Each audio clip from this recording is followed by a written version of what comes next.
Perkenalkan, nama saya Dr. Ari Sunario. Saya spesialis anestesi di Rumah Sakit Pelabuhan Cirebon. Saya saat ini sedang mengembangkan diri dalam konsentrasi manajemen nyeri, baik itu intervensi maupun yang non intervensi.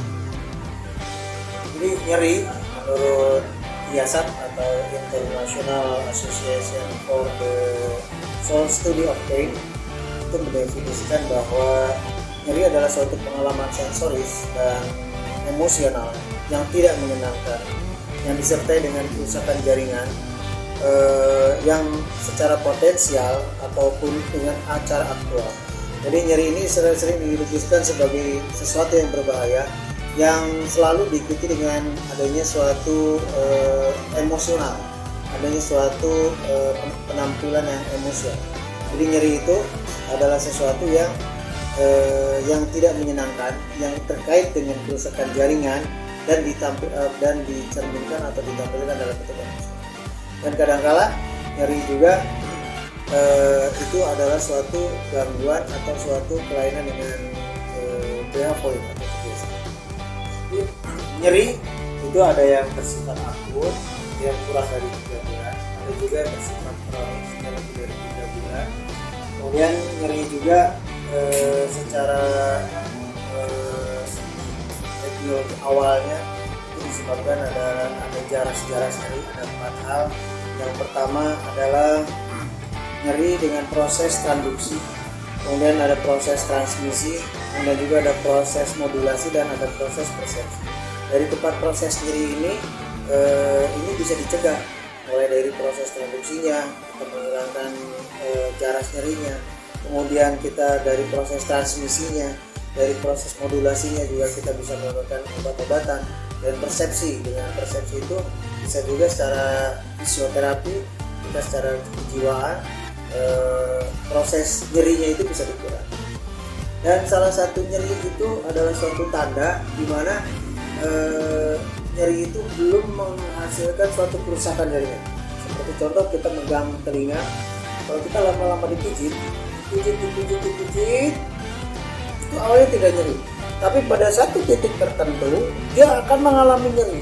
Tapi setelah pijitan di telinga ini dilepas, belum ada kerusakan jaringan, tapi sudah ada nyeri. Salah satu untuk fisiologinya, salah satunya untuk mencegah nyeri ya dilepas tekanan atau penyebabnya. Kemudian seperti nyeri pasca operasi, nyeri itu termasuk dengan nyeri akut karena bersifat kurang dari 3 bulan, atau nyeri pasca operasi yang menahun, misalnya operasi mastektomi, dia pasti terasa nyeri setelah beberapa tahun pasca operasi. Ini juga kita bisa manajemen dengan nyeri. Dan kebetulan di Rumah Sakit Pelabuhan sudah berdiri ada suatu klinik nyeri yang kita mencoba untuk memberi fasilitas kepada masyarakat Cirebon, khususnya untuk pengelolaan nyeri.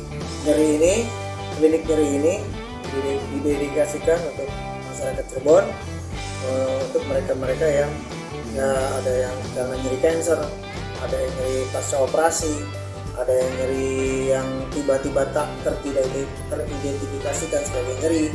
Dan nanti kita bisa lakukan pemberian melalui obat-obatan, melalui fisioterapi, melalui intervensi nyeri. Pertama, kita dengan menggunakan medikamen, kita penggunaan obat-obatan dengan NSAID, non-steroid anti-inflamasi drug, atau dengan pemberian paracetamol. Kemudian lebih lanjut lagi kita menggunakan tramadol. Beberapa nyeri cancer kita menggunakan step ladder WHO.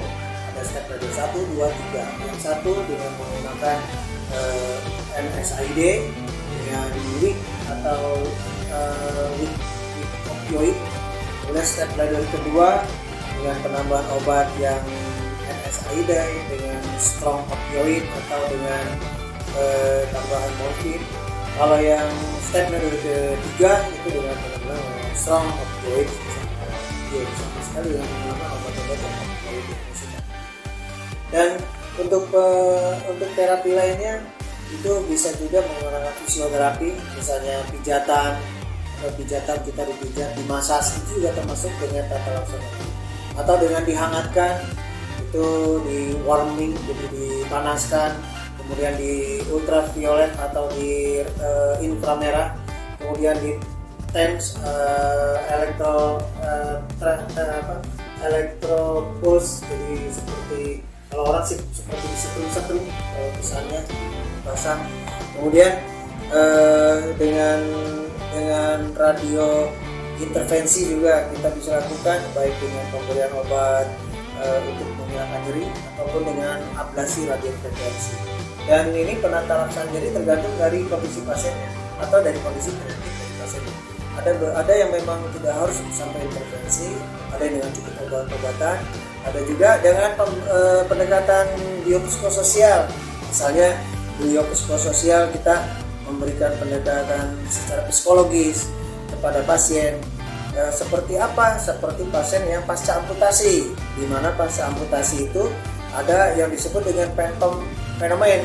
Phantom fenomen kita berikan edukasi secara intensif, secara berkelanjutan, dia akan menyadari bahwa kakinya itu sudah diamputasi atau lengannya sudah diamputasi. Kadang-kadang pasien masih merasa nyeri padahal pasien kakinya sudah diamputasi. Ini yang kita kenal dengan yang tadi saya bilang phantom fenomen. Oleh karena itu pendekatan secara psikologis, secara kebiasaan, juga pendekatan dengan keluarga itu juga sangat mempengaruhi keberhasilan penata laksanaan dari politik. Demikianlah penjelasan secara singkat apa itu nyeri, bagaimana penata laksanaannya, sebab-sebab dari nyeri itu sendiri. Mudah-mudahan bermanfaat bagi para pemirsa atau pendengar semua. Kita bisa berdiskusi lebih lanjut di klinik nyeri yang ada di Rumah Sakit Pelabuhan, terbuka untuk umum. Kapanpun boleh berkonsultasi dan siapapun boleh berkonsultasi.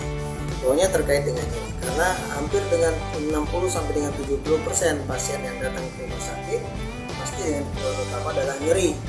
Apakah itu nyeri akut, nyeri kronis, nyeri yang sudah teridentifikasi maupun nyeri yang tidak teridentifikasi. Oleh karena itu kita harus selalu menjaga diri agar kita selalu sehat. Salam sehat, merdeka. Demikian pada hari ini, saya Dea Arisya